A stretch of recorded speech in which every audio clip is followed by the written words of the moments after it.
Hello, everybody, and welcome to our podcast, Mind Your Own Retirement, from e-news and website YourLifeChoices.com.au. My name's John Deeks, and this is Janelle Ward, the newsroom editor. Hello, John. How are you, my dear? Feeling better? Feeling better? Feeling better. Now we're in daylight saving. Oh, I love daylight saving. Now we're into a beautiful, beautiful, beautiful weather, and hopefully everybody will be safe, and we'll just have a lovely sail through until autumn. Talking sailing, you could probably go sailing later. I will be on the boat a lot across this time. I'll have my little rubber ducky, and I'll be out there and till 9 p.m. Till 9 p.m. and it's just gorgeous. What do you tend to do that you don't normally do when daylight savings are? Well, I don't like to eat dinner early, so I can eat dinner How leisurely. European of you. And then I can go for a walk. You can. Take the dog for a walk down the beach at 9 o'clock. What kind of dog Watch do you the got? sun go down. Golden Retriever. Aren't they Who beautiful? is 14, so that makes him, 93? How Something old? like that. How old? Isn't that gorgeous? He's moving without the aid of a walking stick. So am I. Just. What's your puppy's name?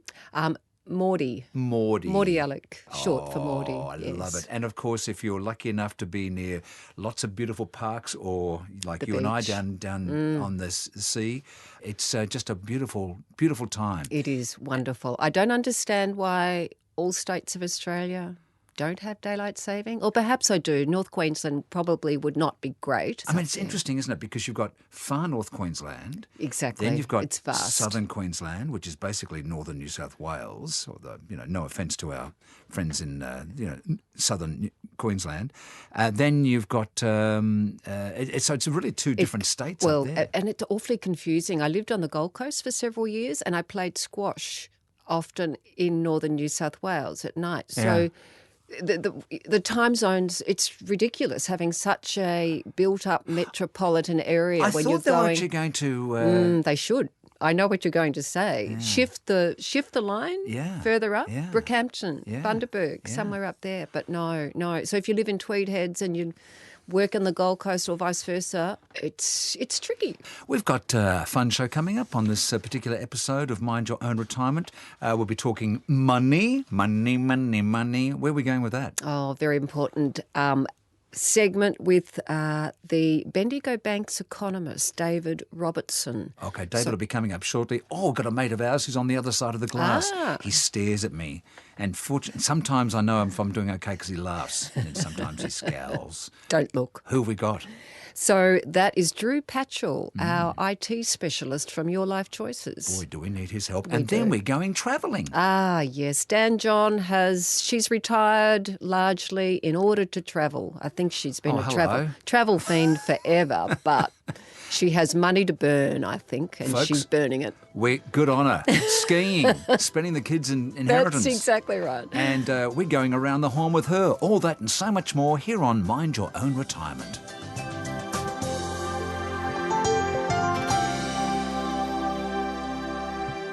This is the podcast Mind Your Own Retirement. Janelle Ward and I are joined now by David Robinson from the Bendigo Bank, an economist and a very well-read and very highly versed man when it comes to all things economic. Welcome, David. Thanks very much, John. David, we hoped that you would give us some tips for retirees with money in the bank. I'm of the age that I can remember getting 18% on a bank deposit, and at that stage I didn't have any money in the bank. I just had the mortgage. And at that stage the mortgage was about 18%. Exactly. But now I have money in the bank because I'm told that as a up-and-coming retiree, I need to have a bit of a stash in the bank, but I'm only getting, less than 1%. And the outlook, I believe, is gloomy if you believe what the Reserve Bank is telling us. What is your view of the outlook, and what should we Under the be mattress. doing? Leave it under the mattress. Well, Janelle, that's a great question. And yes, wouldn't it be nice to be back in 1989 when we had maybe. the cash rate of 17.5%? But then again, there were reasons why interest rates were so high back then. So, yes, the Reserve Bank has made it pretty clear that not only have we got a 1%, official cash rate, a record low, but that there's probably one or two more rate cuts coming in the next 3 to 6 months. And moreover, they've made it very clear that rates are likely to stay low for the foreseeable future. So I think we can read into that, 3 to 5 years of very low interest rates. I'm loath to make predictions much further out than that. But if you look at the 10-year official bond rate or the 10-year government bond rate, it's around 1%. So Wow. that would suggest we've got 10 years of this. Wow. So it does seem very likely that rates will remain low, and we've sort of penciled in a Reserve Bank rate cut for November, Melbourne Cup Day. They seem to regularly do it on that day, and then probably another one for next year. And just at this stage, they probably don't have a lot of choice on keeping these rates low and maybe taking them lower given how low the inflation rate is and how low growth is and the lack of wages growth. So that's something that I think we're stuck with. Well, so from a purely selfish point of view, if I've got a bit of got my stash in the bank, as I'm meant to have some cash, what should I be doing with it? Should I be leaving it in the bank, or should I be looking at other places to put it so it can earn some interest? Yeah, so it's obviously very challenging relying on cash and relying on term deposits. It was only a year or two ago you could probably get, somewhere between 2.5% and 3% on a term deposit. At least that was something. Now it's pretty challenging to get anything above 1.5%, whether or not that's term deposit or a high interest saver. So in a way, these low interest rates are almost encouraging investors into slightly riskier asset classes. And I suppose diversification is always something that is encouraged in investments, so it's always good to spread your cash around. But, if we're looking beyond term deposits and looking for something a bit better than a 1.5% return, so stock markets are generally a good option for the longer term. Certainly if you've got some stocks with, healthy dividends. The blue chip stuff. Yeah, exactly. And when you say longer term, what time period are you talking about? Well, I suppose the thing with stocks is they can go down, so your capital value is less stable. But despite that, over a sort of 8 to 10 year cycle, you'll generally have a pretty bad bear market amongst that. But overall, history would suggest that with that time frame, that generally they'll go up in the medium term, and so you get your return via dividends, and through the cycle that you'll get some capital appreciation as well. Now that does get very challenging when you're looking at a shorter time horizon, but overall you'd have to say the longer term performance of stocks is pretty reasonable. And the trick is, many people say that if you're in it for the long haul or longish haul, don't look at it every day. It'll do your head in, and it's not right to do that. You need to have a longer view, don't you? Absolutely, and you don't want to be a trader. You're holding these stocks because you believe they're quality companies that are delivering attractive dividends. Again, hopefully a better return than just a term deposit would deliver, especially with increasingly low interest rates. And I guess that's where you go to a registered or financial planner who might be able to assist? Absolutely. Always good to speak to a licensed advisor. Don't use the Nigerian prince I'm using, because I think... Surprisingly not. No. But again, the closer interest rates get down to zero, the more, some people will probably need to look at different options. You might need to eat into a portion of your retirement savings capital, depending on your circumstances. Obviously, it depends on eligibility for pension or the like, and whether or not you've got enough money squirreled away to perhaps invest in a lifetime annuity or something like that. But looking at diversification, so there's cash, there's shares, there's those sort of bonds or annuities, and you can always look at the house. I mean, there are ways of, if you've got equity in your house, of sort of equity release options, and there are government incentives nowadays for downsizing. Yeah. If you're over 65, you've been in your house for 10 years plus, you can get a post-tax contribution into your super. So there are a couple of ways of looking to diversify your investments. So basically we need to explore all options by the sound of it, is it? I think so. And, I mentioned stocks before. Global markets are looking pretty challenged by, a whole range of risks. So, some defensive stocks might make more sense, although, again, speak to your advisor or planner. But even within stocks, diversification is useful, because that way you're not having all your eggs in one basket. Because, David, as you'll be aware, our friends who are members of Your Life Choices community, after health, it's money. Health and money is the two big factors that drive where they're at and their biggest concerns, I would say. Correct, Janelle? That's absolutely spot on. David, thank you so much for your time. Your information and comments will be available on our website, yourlifechoices.com.au. We thank you, David, economist from the Bendigo Bank. Thank you, Janelle. Thank you, John.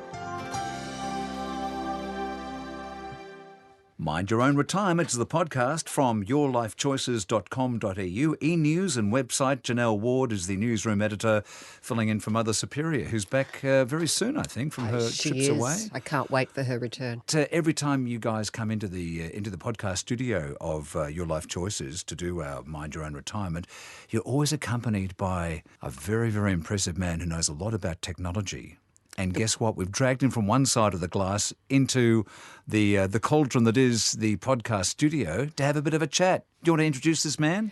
He's our webmaster. So when things go wrong with IT, he's got a pointed hat. It's all a his black cape, fault. and he's got a wand. He's the webmaster. Hello, Drew. Hello, John. How you doing? I'm doing just fine, thank you. I've got something to show you. Oh, yes, please Now, show me. because Drew knows everything about technology. Okay, I'm going to show you on my phone. See that? Yep. See that? See that? See that? They are all my passwords. Don't look at it again. I have got about 405 passwords. How do you go with your passwords? I'm shocking. I have variations on very few, and I know that's wrong because Drew's told me that's I wrong. can't believe that in 2019 we haven't got some sort of a DNA or, the retina thing like with my phone. I can sort of... Totally I have agree. to have 4 million. Why aren't you a billionaire, Drew, having come up with an idea that would save humanity from passwords? Explain yourself. First of all, I would say they're coming. So give it 3 to 5 years, and I think the password will actually be obsolete, according to a few Welcome. a few initiatives that are underway out there by larger companies. Initiatives by larger companies. But will they be safe? They will be safe. So I can tell you. Will it be our DNA that will read? It won't. Normally, what will generally happen is it'll be something to do with your phone or a key code that you'll keep on you that has a random generator that is unique to I've got you. one of those, yeah, because Channel 7 uses that quite a lot and other places as well, and you see the code there. So that's the basic version of the technology. It'll get a bit more advanced from there. So, Drew, what do I do in the meantime while this DNA is being worked out? You get yourself a password manager. How does that work? So essentially you have one key password that is very secure, that you understand. So like Janelle was saying before, maybe something a little bit more complex with capitals, numerals, and various plays on words. So I'd be recommending anything from about 10 to 16 characters in length. Ouch. And that is your one password you have to remember. Now, what then happens is whenever you sign up to a new website, your password manager will fill in around 20 character password that you don't need to remember, but it will remember. So every time you go on your device, which is your tablet, your smartphone, or your personal computer, you'll log into your password manager with that one password, and then everything else will be secure. Well, you make it sound very simple, but how do I actually go about doing all that? Yeah, it's actually quite easy. So there's various forms of password managers out there. So for example, there's companies such as 1Password, Bitwarden, Dashlane, Keeper, and even one that I use called LastPass. Okay, and that's that one there that I've got on my phone. Exactly, I yes. haven't done anything about it yet. I'm sorry, I was waiting for you to come over to my joint to fix it up. I see you've got a notification on there, so you've at least started the first process. Oh, how do you go with all that, Janelle? I just want to be sure. So these apps or whatever they are, they're totally secure. So it's not like this is the keys to my life in this password manager, right? Yeah, so I would say they're as safe as any other larger company. So as an example, LinkedIn, which you would know from business standpoint, was actually hacked back in 2012. That's why I never got a job from it. 164 million email addresses and passwords were exposed, and they did not find out until 4 years later when it was all sold on the dark web. No way. So, unfortunately, every single company out there can potentially be the target of a hacking. So your passwords definitely are only as secure as that company. Now, realistically, a password manager company is built around the highest quality security layers, but at the end of the day, it still does come back to that. So, say there was a problem. Are we notified immediately so we can immediately go in and change all passwords that we have? Yeah, so in 2019, I would say you're more likely than ever to know within a week. So Facebook has had a number of different issues over the past year, and they have taken at most a week to notify their users if there's been an issue. Okay. So will my bank account still be there after a week? So with your bank account, Or is that different? I would say the bank account is a bit different. I would suggest that you're probably not saving your bank password in this regard. I'm So not? No. Okay. I would recommend that you never save your bank Okay. password. All right. Oh, so I've got because mine's ABCD 1 2 3 4. Well, there you go. Is that safe? Probably not. And the same as on your phone, if you're opening your phone with a key code, having 1 2 3 4 is not safe either. No, I use my face. Well, that is a little safer. Okay, even with my face. Oh, yeah. Ain't no one going to replicate that. I've got another question for you. In the last 3-4 weeks, have got off all social media. Ooh. And it is just heaven on a stick. Yes. I was banned by my partner, the tweeting thing, because I'd think of things and bang, there it is. And you don't do that. You don't. Tweeting is basically, you've got to think of it as a headline. You've got to remember it's there forever. What is your advice with people on Facebook and on the various other social media platforms? Are there any basic golden rules? The basic golden rule is to keep it positive. Never go to the negative territory. Never attack a person. If you're going to attack a subject, free to do it, but never attack a person. And unfortunately, I would say social media over the past 3 to 5 years has turned toxic. Yeah, with all the trolls and... Exactly. And unfortunately, there are, journalists out there who feed off that, so they will on purpose fuel the fire to get a negative reaction as well. And that's just made the whole atmosphere out there a lot worse, especially on Twitter. Donald Trump is the prime offender on Twitter. What? Now, isn't he? he's the first president to just use Twitter as he sees fit. That's his basic news feed, isn't it? Fake news. Yeah. Barack Obama was the first to embrace it, but he was extremely positive and he was not putting stuff out there every day where Donald will have a brain fart and just tweet it out there.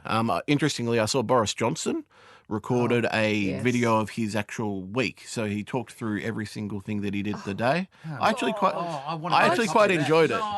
I quite enjoyed it because it's something different. Like, do I want to hear Scott Morrison do that? No. Not really. Oh, Drew, you're a gem. So look, let's just recap. Passwords, if you like Deeksie and got 400 of them and you're an idiot, you go to one of those platforms. Definitely. Just give me those names again. Sure. So there's 1Password, Bitwarden, Dashlane, Keeper, and LastPass. If you want to know more, of course. Exactly. All this information will be at YourLifeChoices.com.au, where we have a very a full pantry of technology articles. And Drew, thank you so much indeed for giving me your time. You are going to come from the other side of the glass regularly. Thank you for having me. Welcome back to Mind Your Own Retirement. It's me, John Deeksie, and Janelle Ward, the newsroom editor. It sounds like you should have a peak cap and a cigar or something. Hold the front page! I could have the gin in the drawer, but not the cigar, thanks. Quite right. One of your team members we've got on the line. Who is it? Well, this is Dan John. Dan is a newish arrival at Your Life Choices. Yeah. Dan retired probably about a year and a half ago, but No one retires. No one, exactly. At Your Life Choices. Hello, Dan. Hi, I was just saying, I thought I'd retired, but after 5 minutes I realised I hadn't. There was so much to do. Isn't that truth and life? Certainly when it comes to travel. Absolutely. So many places to go, Dan. In 2 years, I can't keep track of the number of places you've been, but one of the more interesting ones was South America. Specifically, you went on a cruise like no other cruise, I understand. Can you tell us about that? Absolutely. My husband and I decided we wanted to do something special, and especially to perhaps put our feet onto Cape Horn. So we found a cruise that left from a place called Punta Arenas, which is the southernmost city in Chile, and it's located on the Strait of Magellan.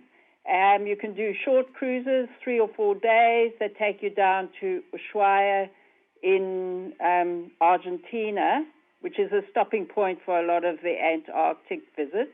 We went on this absolutely amazing expedition ship called the Stella Australis, and it retraced the route that Darwin took on the HMAS Beagle. Along the way, you see all these beautiful subpolar forests, spectacular fjords, glaciers, all sorts of wonderful things. But as far as Cape Horn's concerned, you can only land there if the weather is good. Well, did you round Cape Horn? Absolutely. And was it incredibly choppy and up and down? And well, because you've got the the two oceans colliding, haven't you? Absolutely, it's the Pacific and Atlantic, and the big thing about this is a lot of seamen have died over the last 400 years trying to get around the Horn. Sure. To go onto this island and see this beautiful memorial they've put there to all the sailors who've died is quite moving. And it's in the form of a wandering albatross, and the legend has it that sailors become albatrosses after they die. Okay. So, Dan, is this cruise not for the faint-hearted? Well, it's quite cushy, really, and when we were on it, there were people of all ages, and most of them were over 50 and up to about 80, and there were a couple of 80-year-olds who got off on the Zodiacs and went walking at the various places you can stop at. That's wonderful. So Dan, do you need a bucket load of cash to go on this cruise? You need quite a lot of cash. You can get special deals if you go with, their companies you can look at who... Not a rowboat, Dan. No, it's not a rowboat. It takes about 200 people, and they won't land on Cape Horn unless the weather is pretty good. Right. And then you get out on the Zodiacs and you go and you visit a naval family that spends a year there. So that's all there is there, and the memorial, and it's pretty amazing. So animals, or what do you see? Lots of you can see the albatrosses, all sorts of seabirds, cormorants. And there are also penguins. On that cruise, you get to see Magellan penguins.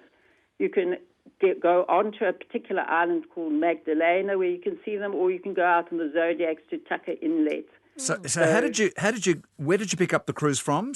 Punta Arenas, which is... And how the heck do you get to Punta Arenas? It's a medium-sized city, and quite interesting too. A lot of people came from Europe in sort of a couple of centuries ago, in fact. Lots of Croatians, and it became very rich. So, Dan, how would I get on this cruise? Where do I fly in from? You fly from Santiago to Punta Arenas. Excellent. It sounds like a fabulous cruise. Dan, all the information about Australis will be on our website. For anyone who has Cape Horn on their bucket list, all the details will be there. That's fabulous. YourLifeChoices.com.au. That's where you should go. And Dan, I'm desperate to know where you and your beloved are going next, or by yourself. Oh, well, we'll leave on Sunday for South Africa. Oh, well, there you go. I spent a lot of my early youth in Natal, and it was a fabulous experience, walking the Drakensberg and all the rest of it. It was lovely. It's just as well you're almost retired, Dan.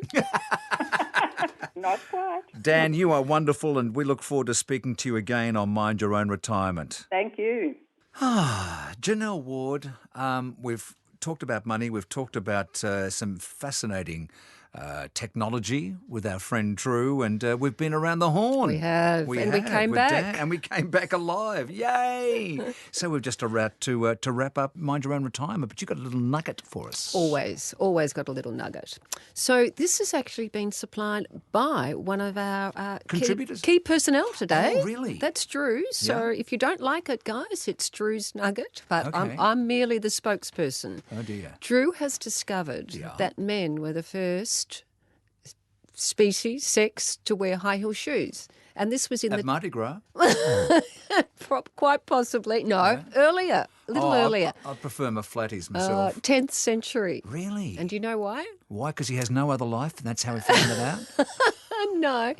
Do you know why men in the 10th century chose to wear high heel shoes? I would say it would have been one of two reasons, and I don't think it was ego. I think it was because the roads were so dirty and full of droppings from the animals and all the rest of it. They wanted to get out of the muck. Is that right? Well, not according to Drew's information. No, they chose to wear high heel shoes because it was easier to ride their horses. Once they slipped their feet into the stirrup, the heel caught and they were safer on board. Is that like the cyclists you see now because they've got their special shoes? They've got their clip-ins, don't you? Their clip-ins. Exactly right, yeah. And lots of Lycra. So this is the Persian cavalry apparently started the trend. I don't know when the trend finished. Gosh.